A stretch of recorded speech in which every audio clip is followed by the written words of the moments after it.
El realismo y mágico en el cuento latinoamericano. El boom de la literatura latinoamericana.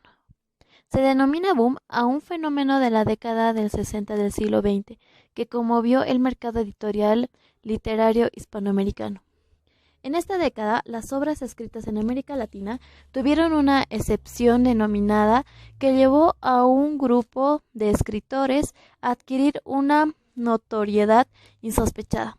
Aquellos brotes de una narrativa original que comenzará a surgir con autores como Jorge Luis Borges, 1899-1986, Alejo Carpentier, 1904-1980, y por supuesto Juan Rudolph, 1917-1986. En la primera mitad de la pasada centuria, parecen consolidarse y proyectarse con nuevos bríos a partir de los años 70, ya que en la segunda mitad del siglo en cuestión, los estudiosos coinciden en señalar 1962, año de publicación, la muerte de Artemio Cruz del mexicano Carlos Fuentes, 1928-2012, y el siglo de las luces de Carpentier como punto de partida del boom latinoamericano. Es significativo que es boom haya surgido en una década tan agitada y transgresora como los 60, no solo para América Latina, sino para el mundo entero.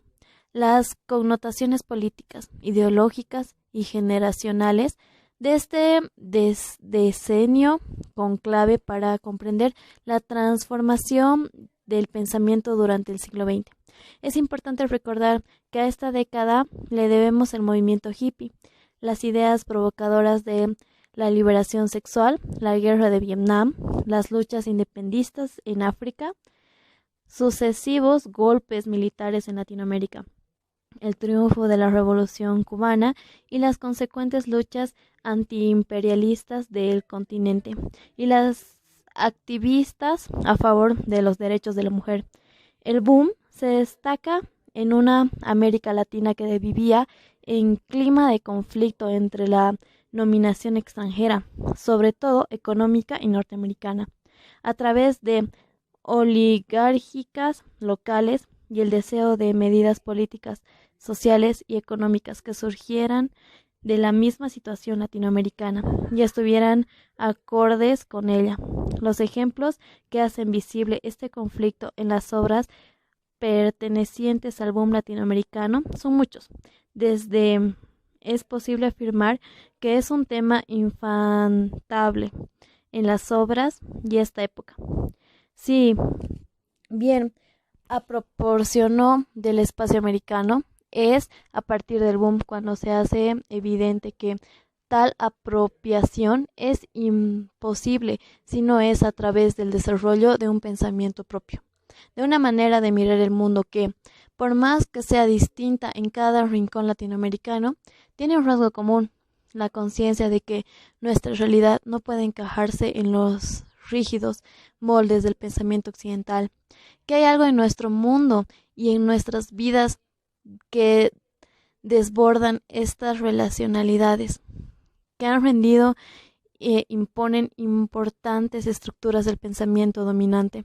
Se diría entonces que, además de una apropiación del espacio, la literatura latinoamericana quiere adueñarse también de su tiempo, hacerse presente en el espacio que habita, hacerse cargo de su lengua y de su pensamiento, y por tanto, de su destino. Por otra parte, no hay que olvidar que el boom latinoamericano es un fenómeno de mercado. De hecho, la palabra boom, explosión, estallido, es un término técnico que utilizan los investigadores de mercado, principalmente estadounidenses, para referirse al incremento repentino de ventas de un determinado producto en las sociedades de consumo.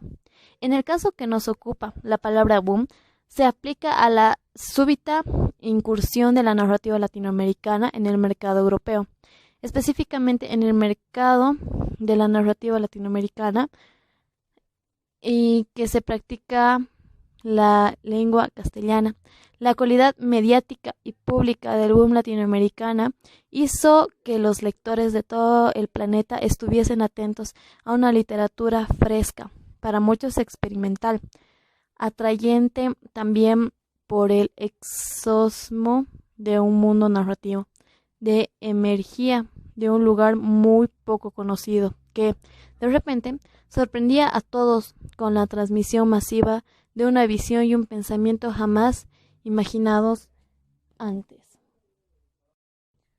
El realismo mágico. Como era de esperarse, los críticos e intelectuales de todo el mundo comenzaron a estudiar el bombo, ya no como un fenómeno de mercado o meramente editorial, sino como hecho literario, tanto estético como histórico, de tal manera para congregar el estilo y tono narrativo de las obras del bombo se hizo famosa la expresión del realismo mágico. Aunque el término real maravilloso, acuñado por Campbell en 1949, ya dada las pautas de lo que ahora conocemos como el realismo mágico, esta expresión fue usada por primera vez por el crítico de arte y fotografía alemán Rau en 1890 a 1935. En su libro Realismo mágico, post-expresionismo de 1925, dedicado a la pintura europea posterior al expresionismo alemán. En la advertencia preliminar de este libro leemos: con la palabra mágico es opcional a místico. Quiero indicar que el misterio no desciende al mundo representando, sino que se esconde y palpita tras él. Es importante tomar esta definición primera porque en ella está la base sobre la cual se ha identificado la definición que es aplicada a nuestra literatura hasta el día de hoy. De tal modo, hay que prestar atención y comprender aquello a lo que se refiere Rowe cuando dice que el misterio no está en el mundo representado, sino detrás de él. Esta afirmación manifiesta que el misterio, aquello que queremos conocer, no está en el espacio, sino palpitando detrás de él. Es decir, la vida que transforma ese espacio, el tiempo que lo atraviesa y lo mueve. De alguna manera, el misterio del que habla Rowe no es otro que la fuerza vital del espacio. La vida misma que emerge en aquello que vemos frente a nosotros, los seres y las cosas que lo habitan. El término realismo mágico, sin embargo, pasó a ser parte de la literatura latinoamericana cuando fue usada por el escritor, historiador y periodista venezolano Arturo de 1906 a 2001. En un ensayo sobre la cuentística de su país, Uslar, quien da ese término el sentido que conocemos ahora, aquel que designa toda su estética narrativa latinoamericana. El escritor venezolano hace énfasis en el asombro de que se debieron sentir los conquistadores europeos frente a un espacio tan desproporcionado, en el que encontraron animales, plantas y hombres jamás antes concebido en su limitada visión del mundo. Además del espacio maravilloso que comenzaban a descubrir, también había una influencia importante de los libros de viajes y las novelas de caballería que disparaba la imaginación de los conquistadores. Los recién llegados, al no tener palabras para designar las novelas que veían, se vieron obligados a usar palabras cotidianas, que en su dificultad para explicar los nuevos hallazgos, hacían imaginar ciertas monstruosidades en los seres americanos. Es por eso que Uslar dice que el realismo mágico no es una fantasía superpuesta en la realidad o sustituida de la realidad. En los latinoamericanos se trataba de un realismo peculiar. No se abandonaba la realidad, no prescindía de ella y no se mezclaba con hechos y personificados mágicos, sino que se pretendía reflejar un fenómeno existencial, pero extraordinario, es decir, desde las crónicas de la conquista. La realidad americana siempre fue extraordinaria, pues ninguno de los que escribían sobre ella había visto algo parecido en su realidad ordinaria, en un mundo cotidiano. Ese asombro con el que comenzó a descubrir de un nuevo mundo es el que continúa atrapado no solo a quienes no viven en América Latina, sino también a los que habitan y nos maravillamos de ella cada día.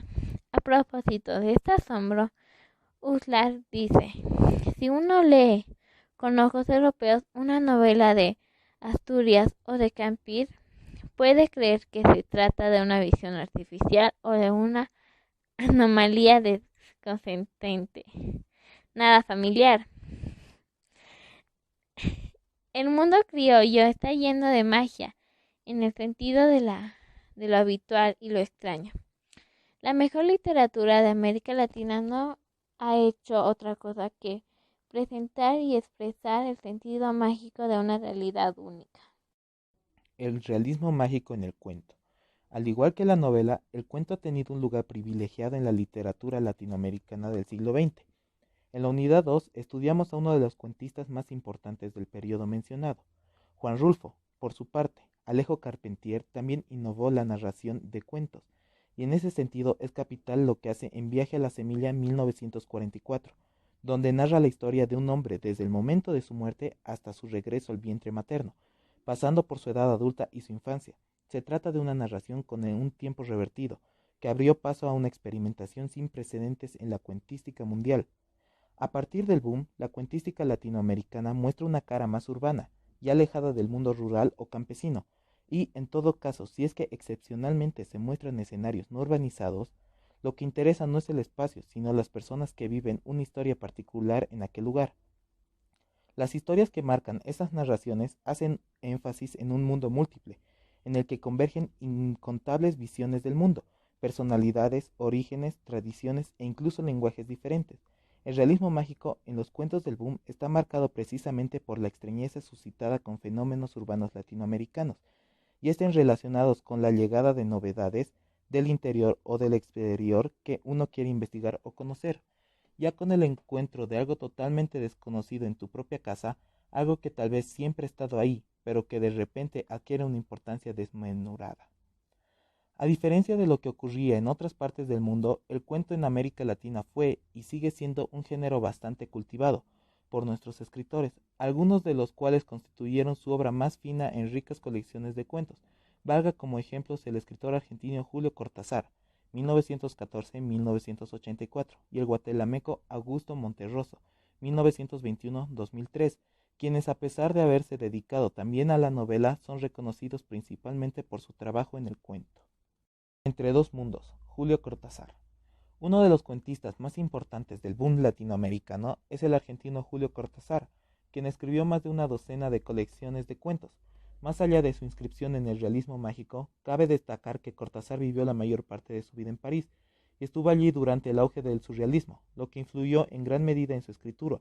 Por otro lado, su vida en París hace que sus cuentos sean cosmopolitas y mezclen el castellano, el francés y el inglés. Sin embargo, las características más importantes de sus narraciones están en la fina línea que divide ficción y realidad, una línea que la mayoría de las veces ni siquiera se hace visible. Cortázar entiende lo maravilloso como parte activa de la ficción, una ficción que siempre se confunde con la realidad, la fluye y deja influir por ella. Lo maravilloso vendría a ser el asombro ante lo ficticio del mundo, la constatación de que aquello que vivimos es también una constitución imaginaria. Debido a la abundante producción literaria de Julio Cortázar, es muy difícil hacer referencia a ciertos temas recurrentes, pues se podría decir que el escritor argentino se ha referido tanto a los problemas existenciales más afiliados como las alegrías más inocentes de la condición humana, capturando así una grandiosa cantidad de temas. Sin embargo, lo importante es la manera de tratar esos temas, ya sea a través de juegos con el lenguaje, invención de palabras y reflexión fantasía en torno a situaciones cotidianas. La obra de Cortázar recurre a todas las herramientas estilísticas mencionadas para crear un mundo muy particular donde la realidad se hace más creíble en cuanto se la encuentra aquellas rarezas e imperfecciones que lo hacen real. Los personajes de Cortázar suelen ser hombres y mujeres confinados en un mundo con leyes misteriosas que, sin embargo, ellos conocen y aplican sin mayor trámite. Es así que el conflicto que toca vivir a estos personajes suele estar relacionado con un suceso inesperado que transforma esas leyes fantásticas o rigurosas, que determinaban sus costumbres y sus acciones cotidianas. La fantasía y la realidad se entrejen entre la obra de Cortázar. Muchas veces es el mundo del hecho fantástico y el personaje, aquel con que nosotros podemos relacionar nuestra realidad, pero otras veces el espacio es habitual y son sus pobladores que nacen y hacen de pronto un resultante extraño, disparatado, caótico o incluso aterrador. De tal modo, los cuentos de Cortázar, partiendo de aquello excepcional, tratan de recomponer un tiempo y un espacio nuevo en el que fuera de un lugar es posible en tanto revela las relaciones con otras cosas o seres alrededor, con quienes comparte también un mundo. Es así que, mientras en los escritores anteriores al boom, el espacio también es inmenso y debe ser descubierto en su inmensidad, para Cortázar lo maravilloso está en los seres y detalles en ese espacio, en hombres, mujeres y habitaciones que, junto a un mismo tiempo y espacio, llevan así un mundo igual o más vasto que uno contiene.